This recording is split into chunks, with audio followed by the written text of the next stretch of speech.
Do you love TV shows? We do too. Hello everyone, I'm Jeff. And I'm Anna, and we're the hosts of We Judge a Show by Its Pilot, a podcast hosted by us, a married couple with an endless love for TV. Whether you're searching for a new favorite series or ready to revisit an old classic, we're here to guide you through an infinite world of TV shows. Each episode, we watch and discuss the pilot for shows, while also sharing personal stories that parallel the storyline. So if you're tired of endlessly scrolling and not sure what to watch next, tune in and let us do the searching for you. We Judge a Show by Its Pilot. New episodes every Tuesday and Friday, wherever you get your podcasts. Your new favorite show is just one click away. Hello, everyone. Welcome back to our pod. Hello. How's it going, boo? Well, it's been, usually like when we're like, oh man, things have been crazy. We always kind of say like the same thing. It's work, or it's work. It's always work. Travel. Well, that's work. And but today we actually have a new kind of crazy. Yeah. It is for the first time in, I don't even know, 7 years maybe. It's snowing in southern Louisiana, and I mean like legit Epic. snow, like actual snow. 100-year snow. Yes. Whatever they call it. It is. We almost broke the record. I think New Orleans broke their record. Yeah, Baton Rouge area didn't break their record. I think that happened back in like 1895 or something like that, where it was like 13 or 14 inches. I think we got like 11 for this, but I think that was the highest. We got 8 here at our house. Yes. I think we measured at one point. But we didn't go all over our yard. I mean, it might have been a little bit more. Right. But So anyone that lives in a area where you're used to this kind of thing and you're sitting there thinking like, why is that such a big deal? I can say I've lived in the greater Baton Rouge area for 40 years, minus a few years that I lived in Florida. I'm pretty sure full on snow, actual snow, maybe like 5 times, 6 times in my life. And then that was probably also like it melted. Yes. By later that day. Yes. And this was the first time, and I kept saying it. I feel like such a dork, but I kept saying it. And I was like, oh my God, it's real snow. That's what I kept saying. And you're like, yeah, it snowed here before. I'm like, no, I've never felt snow that was like powder. That was like fluffy. It wasn't ice. It was snow. And so I'd never felt that before. I'm sure it snowed like that before, but every time it snows here and I go outside, it's like I'm stepping on ice. It's just all like ice. And yeah, this time it actually felt like snow. I don't know if that makes any sense, but yeah, it was all powdery and fluffy. Yeah. We went outside and we measured, and then we did snow angels, and then we tried to make a snowman, and that did not go very well. That was my first time ever trying to make a snowman. I mean, we probably, if we wanted to stay out longer and play in it, we could have done it, but it was so soft and like powdery, it was like hard to make it get compact. Yeah. And we tried using some bowls and whatnot, but that didn't go very well either. Right. And then I think we were both just cold and wanted to come in. Yeah, we were outside for probably about 5 or 10 minutes. I'm like, yeah, I'm over this. I want to go back inside. I want to take off these layers. Yeah, it was. And then we got all wet because we were making snow angels. So then it was even colder. All right, so we are at the end of January. This is going to be our last January episode. So this is the end of New Beginnings. And it's kind of convenient because the name of the episode is The End. Oh, okay. And the show we are doing today is Grace and Frankie. I always want to say Gracie and Frank. Grace and Frankie. And this is not Frankie, the puppy tornado that we watch. No. Although, if any of y'all saw that snow video of Frankie in the snow on Anna's Facebook, it is about the cutest thing ever. Oh my God, he's so freaking cute. He's a little shit. But we love them. All right, so today we are doing Grace and Frankie, a show that neither one of us had ever seen before, but we had both definitely heard of. I would say we're both fans of Lily Tomlin and Jane Fonda. They're both awesome ladies, hilarious. They've been a comedic duo for a very long time. Oh, yeah. 9 to 5 was the first thing, maybe. Yeah. And then just throughout the years, they've just done random films and TV shows together, and we love them. So before we get into all of our other stuff, Anna's going to go ahead and give us some episode and series information. All right, Grace and Frankie, The End. Grace and Frankie was an American comedy that premiered on Netflix on May 8th, 2015. and ended on April 29th, 2022. The series ran for 7 seasons and had a total of 94 episodes. The show was created by Marta Kaufman and Howard J. Morris. Kaufman, of course, is best known for creating Veronica's Closet and Friends. Morris is best known for writing shows such as Home Improvement and According to Jim. Kaufman and Morris wanted to create a show that centered on an age group that is oftentimes not represented on TV, and they also wanted to create a show with the message, it's never too late to start over and find yourself. The series centers around Grace Hansen and Frankie Bergstein, 2 women who are polar opposites and don't necessarily like each other, but are bound to each other due to their husbands being best friends and business partners. When their husbands leave them for each other, Grace and Frankie do the unthinkable and form a bond, eventually becoming best friends. The cast includes some legends, so get ready. Jane Fonda as Grace Hansen, a no-nonsense cosmetics mogul. Lily Tomlin as Frankie Bergstein, a free-spirited artist who rides her own wave. Sam Waterston as Sol Bergstein, Frankie's empathetic ex-husband and a divorce attorney.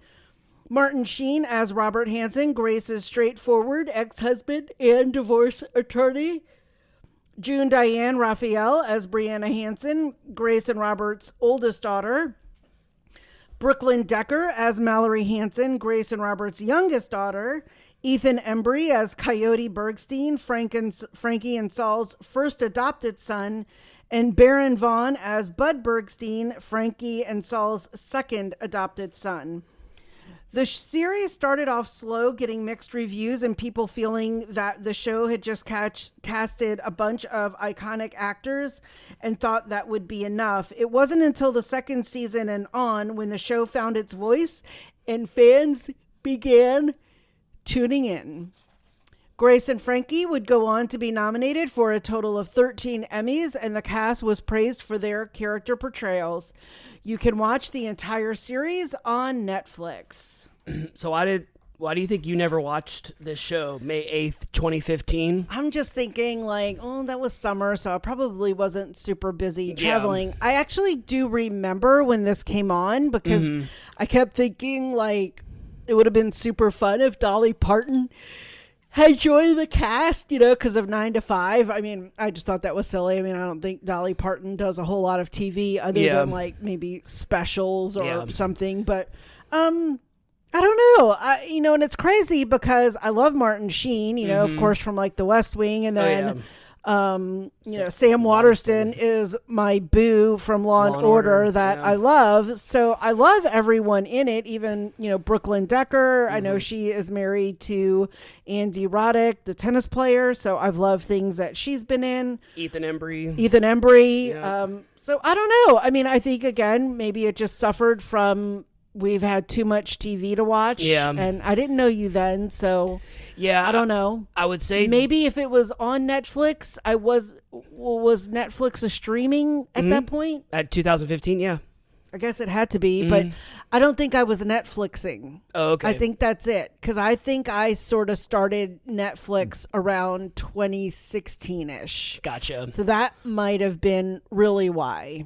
Yeah, probably for me was I just wasn't regularly watching stuff at this point in time. This was during when I was working, kind of jumping from job to job, and this was maybe right when I started working back at George's for the second time. Okay. The first, technically the first time I came back after the first time I quit. Their eras. And the George's eras. And so I think maybe I just didn't jump on it, but I always heard about it. There was the SNL skit with Pete Davidson where there was the music video where everyone's so excited about Game of Thrones and he's excited about Grace and Frankie. Gotcha. It was really funny, and I remember it being it was very Pete Davidson, and I remember that, and looking at this cast, I love everybody in this cast. June Diane Raphael's really funny. She's married to forgot his name, and he was in The League. She's been in a bunch of stuff. She's also the writing partner with Casey Wilson from Penny from Happy Endings, which we just did last week. So, I think I think it was one of those shows that I kind of just forgot about, maybe. I think I maybe saw it then, and Yeah. then again just was like, okay, I don't have time for a new show, Yeah. or I don't remember what else I was watching. Because I knew a lot of people that watched this show, Yeah. so it was just kind of like it was really popular when it was running.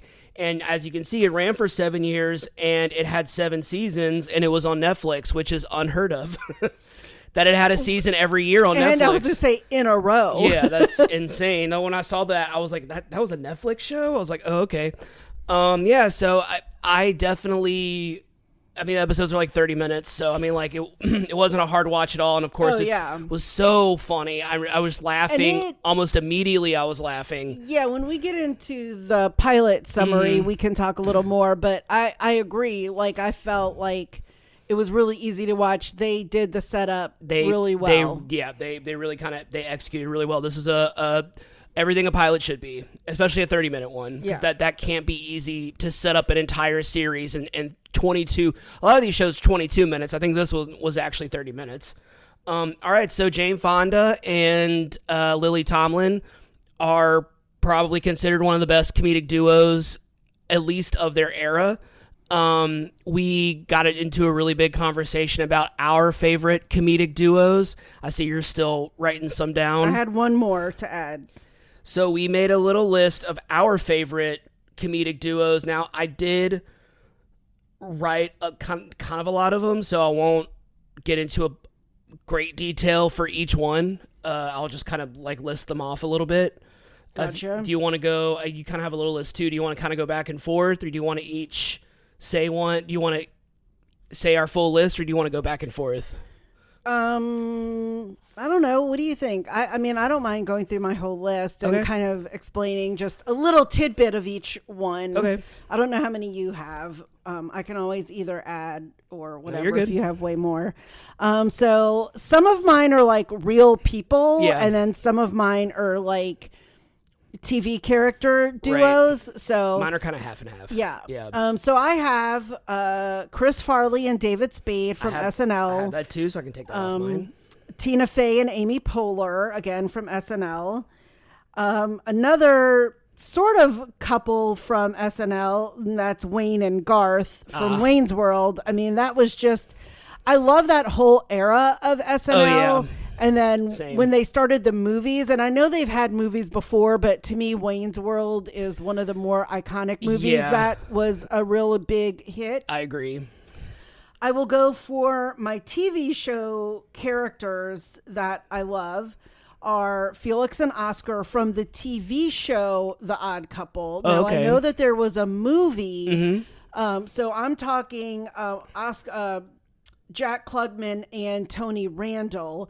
And then there is the movie The Odd Couple, and I forgot which. It's Walter Matthau and Jack Lemmon. Yes, they're an iconic comedic duo. Yeah. So both of those were good in their own rights. And I grew up with the TV show. I never saw the TV show. I've seen the movie a bunch of times, but I've never seen the TV show. I'm going to hum the music, and it's like, da-da-da-da-da, or whatever it is. Okay. And then what I loved about it was one was really neat and one was really messy. Well, and yeah. Of course. All right.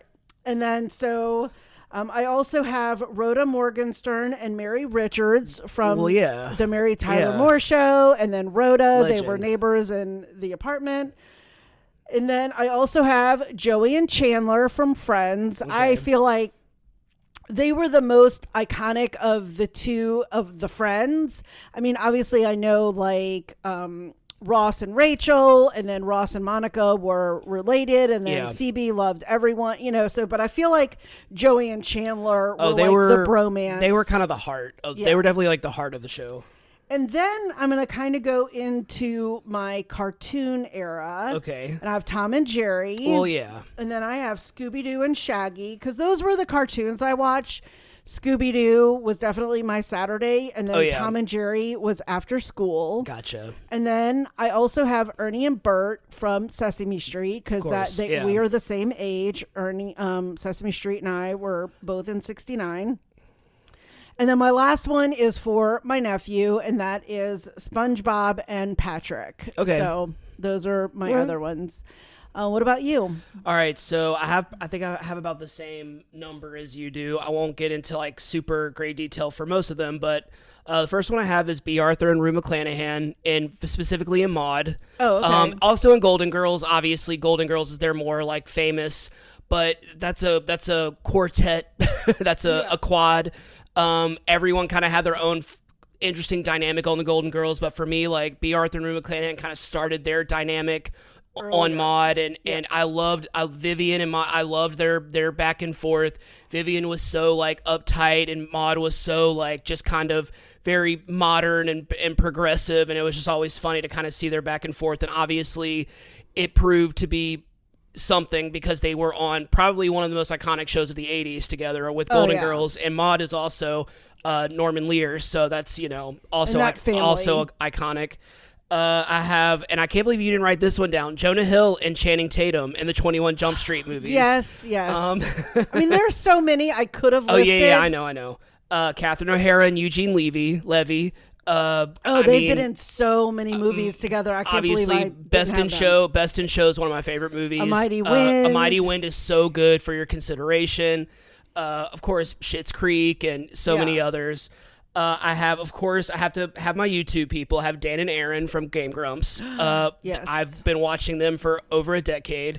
Rhett and Link. I thought of Rhett and Link. Ian and Anthony. Chance and Angela is what I have on here. I have Chance and Angela from Smosh. Yes, I can't believe I didn't think of my Smosh almost people. did Angela and Amanda because I was just like really anyone in Angela, but I was just like Chance and Courtney and Shane. Yeah, we love you guys. Yeah, Shane and Damien. Like you have all these like great Noah and Keith. You have all these great like Spencer and Tommy. Like you have all these great like dynamics. But Chance and Angela are number one. They're like the little brother and little sister I never had. Right. So yeah, we love ourselves some Smosh. So you said Sesame Street. I have the Muppets. I have Statler and Waldorf from the Muppets. Yes. Two, probably my favorite part of the Muppet Show was those two. When them up in the balcony, like laughing or being sassy. I have Key and Peele. Oh, good one. I mean, that's one. I loved that show. Yes. And you reminded me of this one, and I was surprised I didn't immediately think of it. Troy and Abed. Oh yeah. From Community. I mean, they might be number one. They might be my number one. I know. I'm like was surprised you didn't have it. I have Tenacious D, which is Jack Black and Kyle Gass. They're a musical comedic duo, but they're so funny, and I love their music, and they're both just so insanely talented. I have Jay and Silent Bob, of course. Nice. And then I kind of have like a random one, but Ferris and Cameron from Ferris Bueller's Day Off. Cute. It's more Cameron that I find so funny, but it really was kind of like their chemistry was just so like, it just felt like they were best friends. Like when you watch, like it felt like they were best friends in real life. If they actually got along, I have no idea. But, and I think, that's it. Yeah.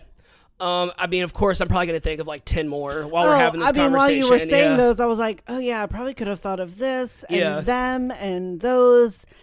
And again, I mean, it's endless for comedy duos, like real versus, and even in character. I mean, you have like the Blues Brothers. Oh yeah, I thought of them. So specifically, I mean, you could say like Bill Murray and Dan Aykroyd. Then you could say like Harold Ramis and Bill Murray. You can kind of play that chain game kind of thing where you can just have one actor and just keep like, I mean, we're both lovers of comedy from all decades, so it's really hard to all platforms. I mean, we were talking about YouTube people just a second ago, and as much as I love horror, I really love to laugh, and I love comedy. So it was really hard because I even had to delete some from my list because I was like, I'm naming too many people. No, it's never too many. Yeah, because I thought of some others. But all right, so the episode opens with a pretty public breakup. Very much, which we'll get into in a little bit once we go through the plot summary. So that kind of got me thinking: have you ever witnessed a public breakup? I'm really trying to think, like, I don't know. I mean, I've seen like couples fight in bars. I used to work at the dorm when I was in college, and so I would check the guys into the dorm, whoever they were visiting. So I always knew who couples were, at least in the sorority dorm. And I mean, sometimes I would the guys would come out and they'd be like all mad or something. But I don't know. I'm like really trying to rack my brain if I've ever seen an actual public breakup of people that I know or anything. Not really. What about you? You definitely have a job that is well, you've had jobs like as a server and as a host where you would see that maybe more. So I would say when I thought of this question and you were like, I need to think of some stuff. I'm like, yeah, let me think about some stuff too. It made me think of when, this is super random. This isn't going to be my only story. It's going to be brief. I was in 4th grade, I think, and it was when I first started at my new school, and some time had passed. I'd made some friends, and I kind of became friends with like this group of friends, and there was a guy and girl in our friend group that were like the 4th grade version of dating, and they were boyfriend and girlfriend, and we were at maybe it was like a baseball game. We were outside, and it was like evening, and we were at the school, so we had to have been like at a baseball game, and it was too late in the year to be a football game. And I remember like getting there and like seeing my friends and like going up to them, and they were like in a big circle. And, like, I'll go, and then, like, these two, I forgot their names. I think it was David and Catherine. Okay. It doesn't matter because I am in no contact with any of these people, so it does not matter. David and Catherine, I believe, was their name, and they were all, like, there was, like, all of my other friends were in a circle, and then David and Catherine were, like, in the middle of the circle, like, fighting. And so we were, like, in a circle, like, watching them. Fight. This is my memory, at least. This is 4th grade? 4th grade. 9 years old? So, like, 9 or 10 years old. Wow. And they were, like, fighting or something like that. And I remember, like, David walking in one direction, Catherine walking in the other direction, and I just remember being very dramatic, and, like, I didn't understand what was happening because I was in 4th grade, and I didn't understand, like, that we were old enough to, like, date and break up with each other. I was too young, I guess, to, like, figure that out. I wouldn't have thought that or either. too immature to figure it out grade. because I was in 4th grade, and they were just, it was very, looking back on it now, they were all just trying really hard to be adults and trying really hard to be more mature than they are. I'm going to say yes, because when I was in 4th grade, it was like this big dramatic thing, and I remember they like broke up, and then like the girls went that way and the boys went the other way, and we were all there, and all the boys were like talking to him like this was something. I just remember sitting there thinking, being like, this is really stupid. Like, I just remember sitting there being like, this is really dumb, and like, I don't know. And I remember going to school that next day or that Monday or whenever it was, and like asking someone about it, and they were like, oh yeah, they're back together. And I was just like, oh well, that was stupid. I was like, that was a waste of a hangout. So that was like my first experience like seeing a public breakup. Waiting tables, and I think I talked about it on the Bear episode, or in one of our episodes I talked about a couple that he had brought her to the restaurant to break up with her, which is kind of what happens in this episode. But there was another time where I was at the what is known as the trailer, and it was where one of my friends lived, and it was where we hung out, and we just referred to it as the trailer. And there were two people in my friend group that were dating, and this was another situation where like I kind of walked into a situation and it was already happening. Oh, okay. But they were like fighting, and they were like standing there fighting, and it was like they had just gotten into a fight, and it was like, wow, everyone was there, so we were all just kind of like sitting there like watching them fight. And then they essentially just broke up with each other right there, and then she left, and then he stayed, and then that was kind of it. Okay. I mean, like, I'm really trying to rack my brain because I'm not gonna say I wasted, but like I already told the story of a public breakup that I saw, but when I was waiting tables, that one was, I mean, looking back on that one was, it shouldn't have been as funny as it was, but it was so funny. It was just like, I just remember going up to the table, and they were just like, she was trying to order alcohol. I mean, I don't think I told this part. She was trying to order alcohol, and he was like, no, we're just gonna get water. I mean, like, that was so strange to me to like actually go to a restaurant and occupy a table and they're not even ordering anything. I think, and it's what happens in the episode, I think he brought her there because he didn't want, and this is so insulting to her, but like he didn't want her to like make a scene. He basically wanted to get off scot-free and not have to like deal with it, because like I don't think they rode together. I think they I think they met up with each other. So he was trying to be like, no, let's do that. Let's order some appetizers, get this over with, and I'm gonna leave. Like that's really how it felt like. Oh wow. Because she was trying to order alcohol and he was just like, no, we'll just have water. I'm like, okay. And then they were like, yeah, we'll have like chips and queso. Like, okay. And I brought there, and then like I kept going to the table like every now and then. I'm like, y'all need anything? It's like, no, we're good. I'm like, God, will y'all get out of my section? I'm just like, they just got 2 waters and a queso. Well, you're gonna get like it's like $8. Tip. Yeah. It's like $8. So I'm just like, come on, y'all. And so I remember like, and the last time I went to their table, one of the last times to their table, they were like, he was like breaking up with her. Like he was like saying the things to break up with her.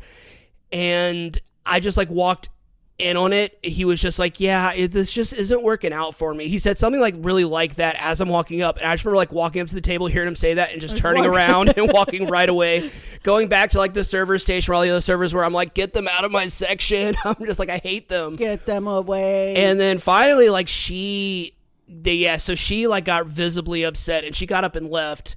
And then he just left like $10 on the table or something. Like I remember him just leaving like cash on the table. So I think what I ended up doing was I ended up like, I mean, I don't work at Chili's. It's been a really long time. I think I can reveal this. I like didn't charge them for it, and I just kept the $10. I think like that's what I did. I would have done that too. Because I think because queso is one of the things that you don't have to ring up. You can just kind of call for it, and they'll bake it for you. Especially if you've been working there for a long time and you're friends with people in the kitchen. Because maybe I was busy or didn't have time. I remember just keeping the cash that he gave me and not ringing up because it was water. It was 2 waters and a queso. Wow. So I got a 100% tip off of them. Hey, there you go. Yeah. So I mean, like, it's just it's that day. Random memories will come back because it was like they were at my table they were in my section for like an hour. So it was like. It was, and if you work in the service industry and you know that sometimes you're working shifts where like 1 hour is like a third or a fourth of your shift. And so it's just like, that sucks, especially if you're working like 5 to 9 or 4 to 10 or something like that. And you only have that like one little table, and it's when like, you could have maybe 4 or 5 tables in my section. So they're taking up a fourth of your section. Right, exactly. So yeah, it was, that's probably going to always be like I witnessed a literal breakup and I kept walking in on it and I kept not wanting to, but I had to because I was their server. So anybody that's ever had to go through that, I feel for you because that sucks and it's very awkward. Yeah, I just really, I can't think of any public breakups I've ever seen. I think kind of our version of public breakups now is seeing vague booking on Facebook where people are talking about life changes and things for the better now and posting memes of positive sayings,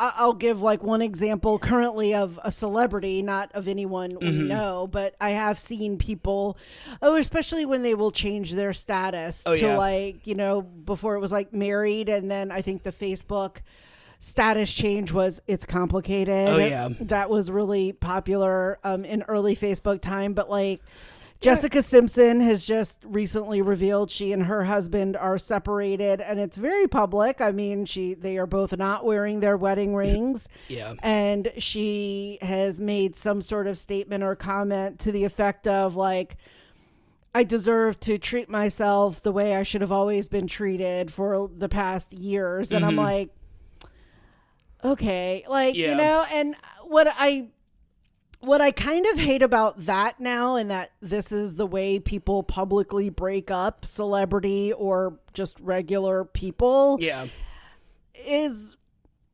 really the then statements of things like, please respect our privacy. And I'm like, you just put it on Instagram. That drives me insane when people pull that crap. Yeah. And so, and I'm always like, you've got 3 kids, and what is it like for them to have to go to school? And I'm sure their friends' parents are on your Instagram. I mean, you're a pretty famous singer, and so I just am always like, I always say I'm glad I'm not famous. But the way breakups are now versus at a restaurant in a table or at a bar, maybe how I've seen them, or in a dorm room, or in a dorm lobby or something, is just so different today.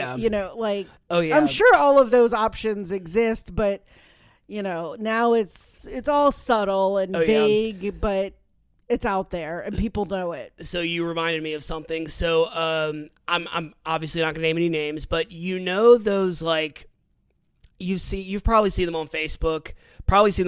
Like those videos that are, I'm putting quotations, that are real, and it's like, woman found out man was cheating on him, and then she brought this to his work, and it's like these very like staged, dramatic. They're doing it for views. They're doing it to but it's very obviously staged. And I don't know if maybe our algorithms are different, but like that's all I get on Facebook are these like fake videos of people who are trying to, I don't know if they're like honestly like trying to make it real. It's like guy tries to steal from girl and suffers the consequences, and then he gets like caught stealing from this girl, but it's like so staged and so obviously fake. But I don't know if they're like trying to make it real. I have a point to this. I don't know if they're like trying to make it real, but it comes across very fake. And I think a person that I don't know if we're still friends on Facebook or Instagram, or we follow each other on Instagram.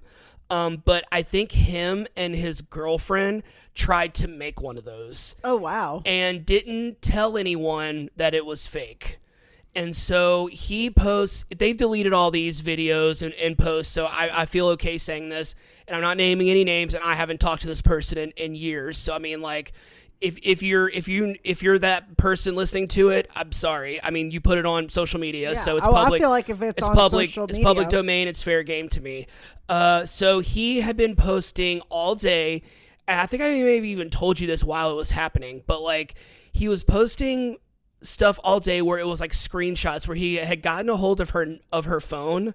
So we're gonna act like this was all real for a second. So he like had, I guess, gotten a hold of her phone and found like messages that she had been sending to some guy that were like, they were saying very inappropriate things, and he took screenshots of it and then posted it on his Instagram. And so I'm sitting there looking, thinking that it's real, obviously. So it could have been, I don't know, but it felt very like one of those videos that they were hoping that someone else would like find and clip it and do their own like captions and stuff, which is really weird, but people want to be famous, I guess. And he kept posting all of these like screenshots, and then so I'm like, oh shit, like he's putting her on blast right now. Like he's like, she's cheating on him, or at least like having a very inappropriate texting relationship with someone, which is still cheating, people. Yes. And then he posts, I mean, he went I think he went live on Instagram and like, oh my God, and like filmed this girl, like her reaction to him finding her phone and he's like talking to her over the phone and being like, what do you have to say for yourself? Like, I can't believe you did this to me. And she's just sitting there like looking down, like not responding to it. And he's just like saying like, why did you do this to me? Like, you cheated on me and all this stuff. And it was just so weird because it felt staged. It felt fake. Maybe this is just my modern day brain thinking that nothing is real and everything is scripted, but it just came across very fake and like one of those Facebook videos. And then like the next day they were all removed. All the videos were removed. All the posts were removed, and they're still together. So it's like, so that was the only reason why I thought that maybe they were trying to do one of those fake videos, was because as soon as he deleted all those videos, I went to my reel and all of those videos were still going on my algorithm, and so all those fake videos. So I'm like, I wonder if they were trying to do that. I wonder if they were. What do people get out of making nothing? They get to have a viral video. Like, you don't make any money off of this, so it's just like, and it's not like people in Hollywood are like, man, we're really looking for a role. Who was that guy that caught his girl cheating on Instagram that we never saw his face? Like, I don't know what the draw is, but it just felt like this could have really happened to them. And if you're the person that did this and you're listening to this and it was real, I'm sorry, but once again, you posted it on social media. So like I said, it's fair game. But yeah, it just came across like it was fake, but just the fact that like you're willing to do that, even if whether it was fake or whether it was real, doesn't matter. The fact that you were willing to do that is a lot. Like that says a lot about you as a person, because it's just kind of like, wow, if I found out that you were cheating on me, I'm going to be very honest with you. If I found out that you were cheating on me, which we know that's never going to happen. Correct. We're never going to cheat on each other. We're going to stay together forever. You're stuck with me. But if I ever found out that you were cheating on me, I would be way too devastated to like even think about posting about it. And also, that is such a personal thing that like I would not want anyone. Not that I wouldn't want anyone to know about it. I wouldn't be broadcasting it. Well, that's it for me. It's like my discussing the whole Jessica Simpson thing. I mean, she's been with her now husband.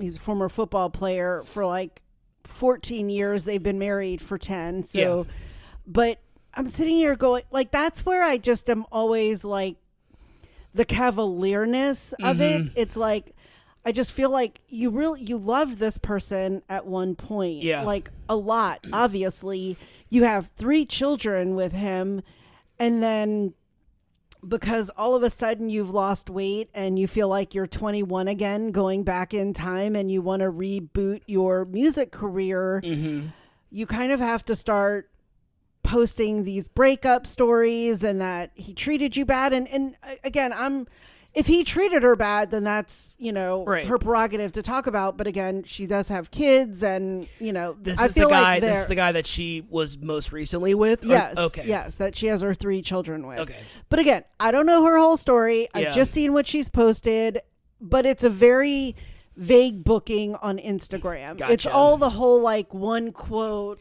of all of that, and then people just start wondering. Or it's like when someone will post a meme that says, I was always meant to be treated like a princess or whatever it is. And people start, going down the rabbit hole of looking at people's statuses and the relationships and who's commenting on all of their posts, or, are there pictures of people together or not together anymore? So, and even more so, like if you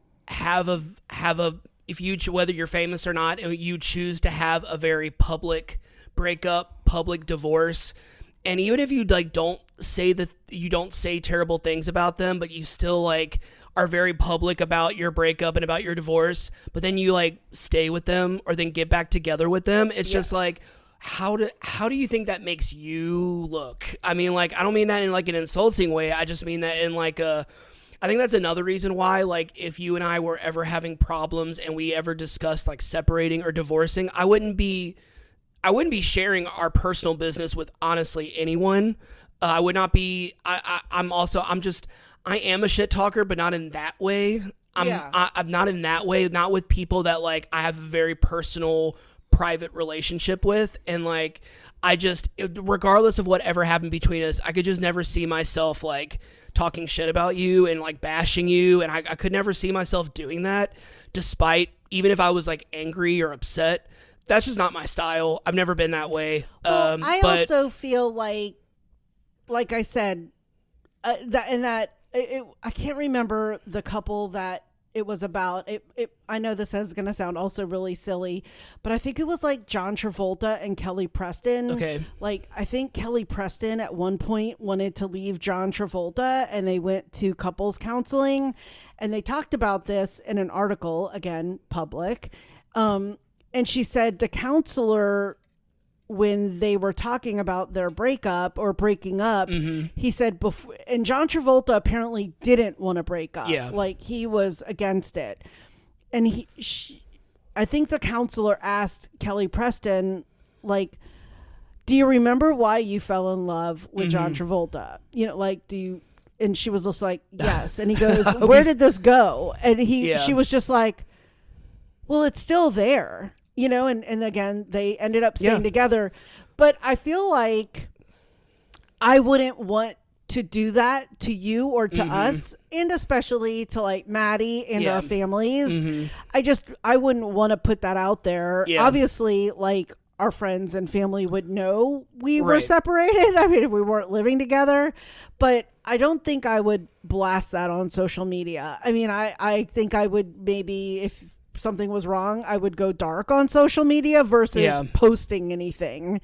I mean, I wouldn't be posting on Facebook. So I don't think I would necessarily change my status right away either. Like I don't know if I'm a status in the negative. I mean, I changed it the day we got married and that we started dating. But anyway, I think those are the differences now versus breakups back in olden times. It's funny because like when I posed this question, I was literally thinking about public breakups, like in-person public breakups, and then you just added an element that I wasn't even thinking about that is just like so like no duh now, because I'm just like, I can't believe I didn't even think about that. Of course I've witnessed public breakups. We have social media.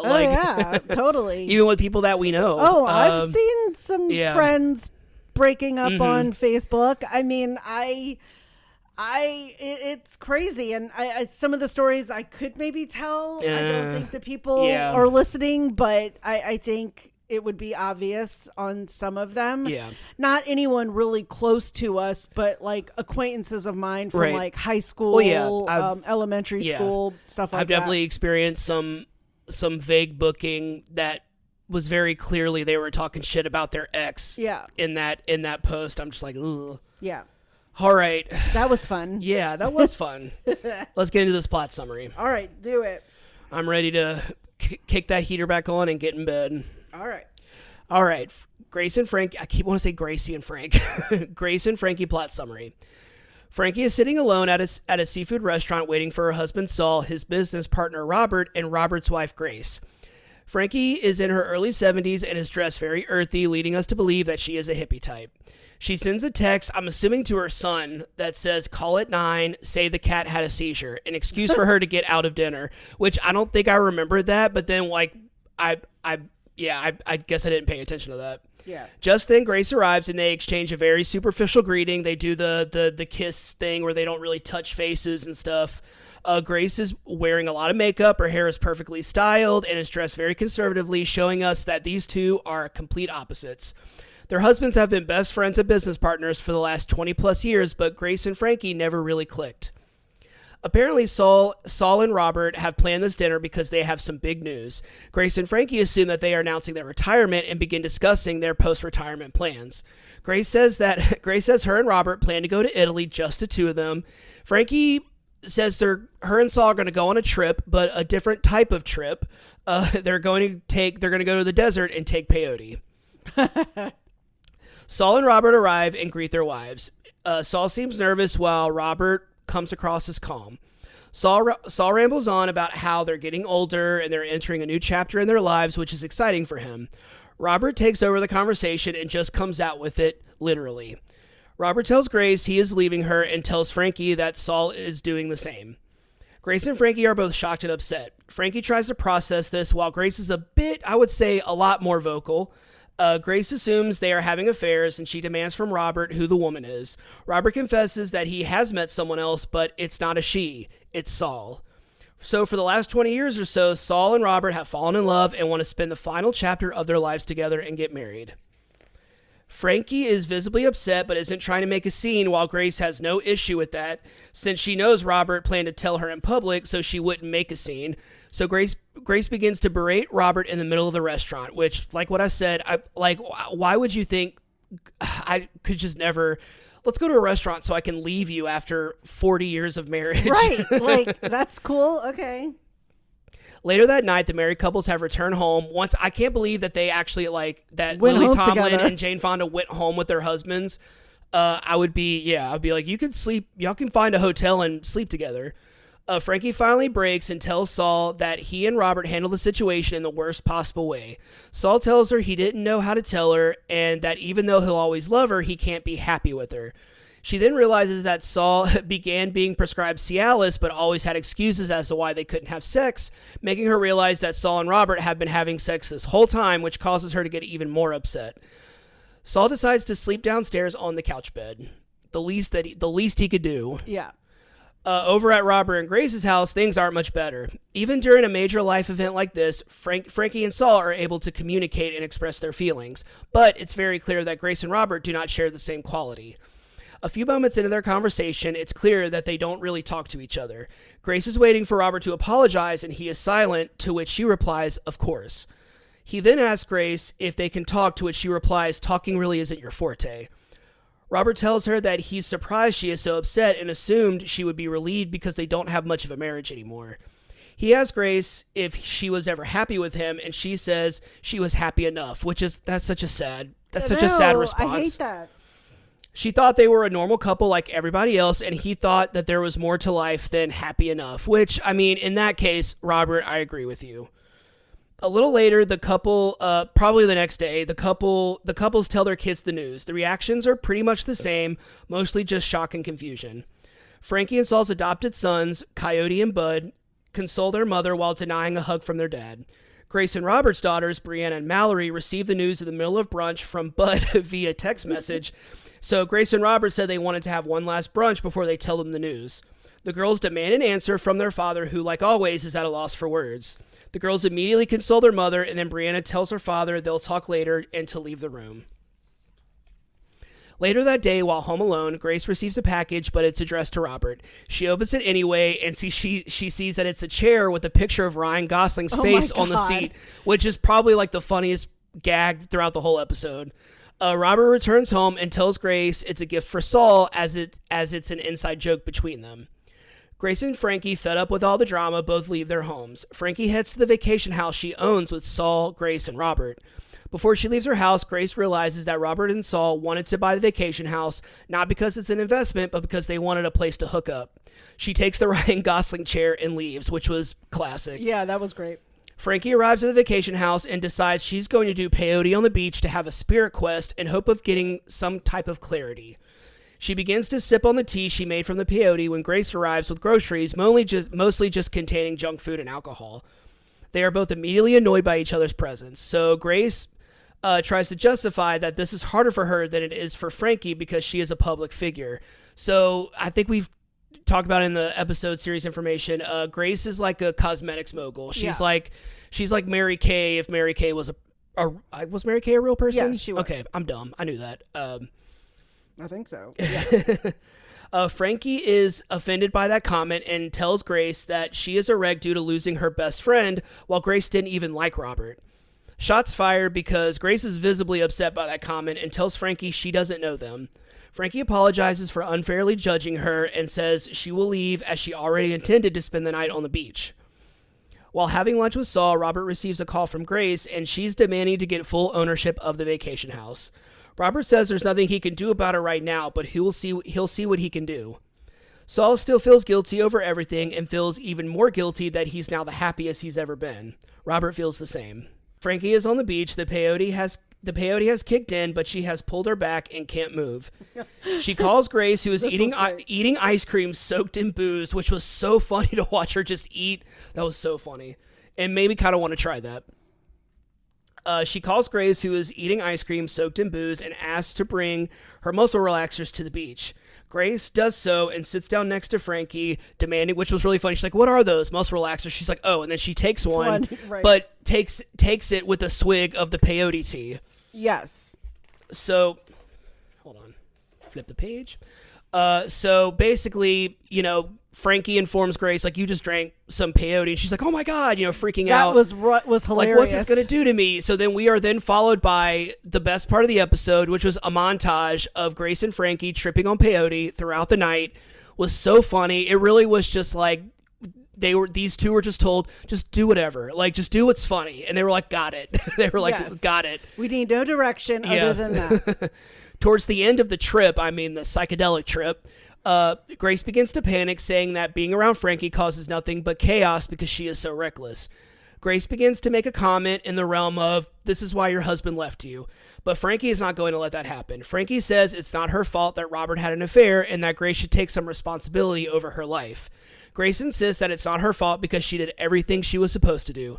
She starts to look up at the sky and talk to God, saying that she got married to a good guy, had kids, took care of his mother, took care of everything so he wouldn't have to worry. She is mad that she played by the rules and it still got her nothing. Which, I mean, I hate to say it with that generation, but how many women of that generation are singing that tune with marrying their boomer husbands who just leave them in the last part of their lives, be like, no, I actually like want to be real happy now, and their wives are like, oh, okay, bye. Like, right, yeah. It's a stereotype that's unfortunately true. And then if she had left him to be really happy, she would have been a terrible mother, exactly. a terrible wife, a homewrecker, abandon, the family. Gracie then asks why Frankie isn't angry like her. Frankie says that's just not how she is, but Grace doesn't believe that for a second and begins to instigate. She reminds Frankie that Saul cheated on her, humiliated her, and that he ruined her life. Grace now demands to know why Frankie isn't angry. Frankie hesitates and says, and this part broke my heart. Lily Tomlin's such an amazing actress. Frankie hesitates and then says she can't be angry because she's heartbroken and begins to sob. Gracie, realizing she went too far, comforts Frankie. Grace admits that she was surprised by the news, but then felt foolish because spending a few minutes in Robert's study and looking back on certain events, she never noticed because she wasn't looking. Perhaps she didn't want to know the truth. Grace and Frankie eventually get up and go back to the house. They're sitting outside on the balcony, looking out at the ocean. Grace is sitting on the Gosling chair. When Frankie asks about the chair, Grace admits she stole it. They begin to laugh. They laugh even harder when Frankie says she stole Saul's Cialis, which was really funny. Yeah, that was good. After the laughter ends, Grace asks Frankie, now what? End of episode. Yeah. So funny. I want to keep, I know we say this all the time. I really want to keep watching the show. Yes, it's it was so really good. Very, I mean, right out of the gate, you feel for these women. When Frankie breaks down at the end of the episode, I kind of teared up a little bit. I was like, that I just love. Just to me, like, if you're going to be mean to my two girls, Lily Tomlin and Jane Fonda, I already am not going to like it because I love those women. They're hilarious. They're legends. They're such great actresses. But yeah, they got me invested. I would say like those two got me invested. And also Saul and Robert, they're really cute. So it's I was going to say, they're cute. It's like hard to be mad at them, and it's like they're living their truth, but maybe that truth should have happened 20 years ago. Like I said, they're from a different generation. Obviously, that wasn't possible 20 years ago. Like they're from a different generation and it's just different, and I get it. But yeah, like you feel for them, but also you're like, dude, come on. Like you can't expect them to not be mad. All right, end of episode, end of January. It is that time that we talk about what's going to happen in February. Oh, yeah. So February is best known for being the shortest month of the year. Yes. So what better way to honor that than to do pilots for some shows that didn't last long, maybe cancel before their time. We have a few shows that are considered to be, like at first, like I went on like a ranking. I was like, maybe we should just do like what are considered to be like the most robbed shows of all time of a second or third season. But when I was looking at the list, I was like, man, this is like not all one same thing, but like all the shows were like very similar. People really don't like teen dramas that are depicted as realistic. I will say that because it was just a bunch of like 1-2 season shows of like My So-Called Life, Freaks and Geeks. Like there have been all these like high school shows that people just couldn't handle because they depicted teens in a realistic way. So I'm really excited for this one. This is actually one of the ones that I've been really looking forward to. We're going to be doing shows that maybe we specifically said didn't last longer than 2 seasons. Yeah.